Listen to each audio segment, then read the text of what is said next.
अकबर बीरबल की कहानी हथेली पर बाल क्यों नहीं उगते।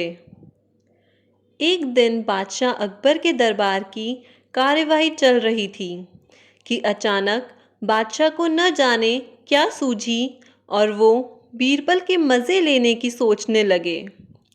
उन्होंने बीरबल से मस्करी में एक टेढ़ा सवाल पूछा कि बीरबल, बताओ ज़रा कि हथेली पर बाल क्यों नहीं उगते। सवाल सुनते ही बीरबल की समझ में आ गया कि बादशाह मजाक करना चाहते हैं और उनके मज़े लेना चाहते हैं। बीरबल फौरन जवाब न देकर सोच में डूबे हुए थे कि बादशाह ने उनको टोका। आज क्या बात है बीरबल, वैसे तो तुम हर सवाल का जवाब तपाक से दे देते हो, आज क्या हो गया। बीरबल ने शांत मन से कहा, कुछ नहीं हुआ जापना, मैं तो ये सोच रहा था कि किसकी हथेली पर। अकबर अपनी हथेली देखते हुए बोले कि हमारी हथेली पर बीरबल। बीरबल समझाते हुए बोले, हुजूर, आपकी हथेली पर बाल कैसे उगेंगे। आप दिन भर अपने हाथों से उपहार वितरित करते रहते हैं। लगातार ग्रीष्म की वजह से आपकी हथेली पर बाल उगना मुमकिन नहीं। ठीक है बीरबल, चलो मान लेते हैं, मगर तुम्हारी हथेली पर भी बाल नहीं है, उसका क्या कारण है। अकबर ने सोचा आज बीरबल को पूरी तरह चकरा ही देंगे और उसके खूब मजे लेंगे। अकबर के सवाल सुनकर दरबारियों के भी कान खड़े हो गए और उनको भी लगने लगा कि बीरबल आज बुरे फंसे हैं और वो अब अकबर के सवाल का जवाब नहीं दे पाएंगे।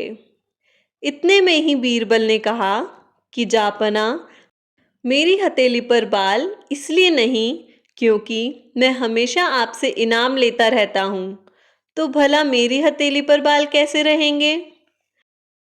बादशाह यही नहीं रुके, तपाक से तीसरा सवाल कर बैठे, हमारी और तुम्हारी बात को जाने दो। हम इनाम देते हैं और तुम लेते रहते हो, इसलिए हमारी हथेलियों पर बाल नहीं। लेकिन इन दरबारियों का क्या, ये तो हमसे हमेशा इनाम नहीं लेते, ऐसे में इनकी हथेलियों पर बाल क्यों नहीं हैं। सभी दरबारियों को लगा कि इस सवाल पर अब बीरबल फंस गए। आज उनकी हार निश्चित है। वो मन ही मन खुश हो रहे थे कि बीरबल का जवाब हाजिर था। हुजूर, आप इनाम देते रहते हैं और मैं इनाम लेता रहता हूँ, और इसे देख ये सभी दरबारी ईर्ष्या में हाथ मलते रह जाते हैं, इसलिए इनकी हथेली पर भी बाल नहीं हैं। बीरबल वैसे भी अपनी तेज बुद्धि, हाजिर जवाबी और वाक्पटुता के लिए प्रसिद्ध थे। हर बार की तरह इस बार भी बीरबल ने यह साबित कर दिखाया और बीरबल के जवाब से अकबर खुशी से ठहाका लगा उठे। वहीं बाकी दरबारी फिर हाथ मलते रह गए।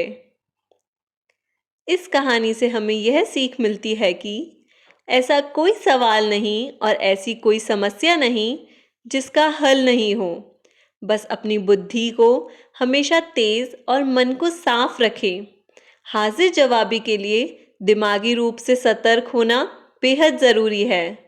कभी भी कठिन से कठिन प्रश्न देख बिना कोशिश किए हथियार न डालें। अगर ये कहानी अच्छी लगी हो तो इसे लाइक करें और चैनल को ज़रूर सब्सक्राइब करें। जय श्री राम।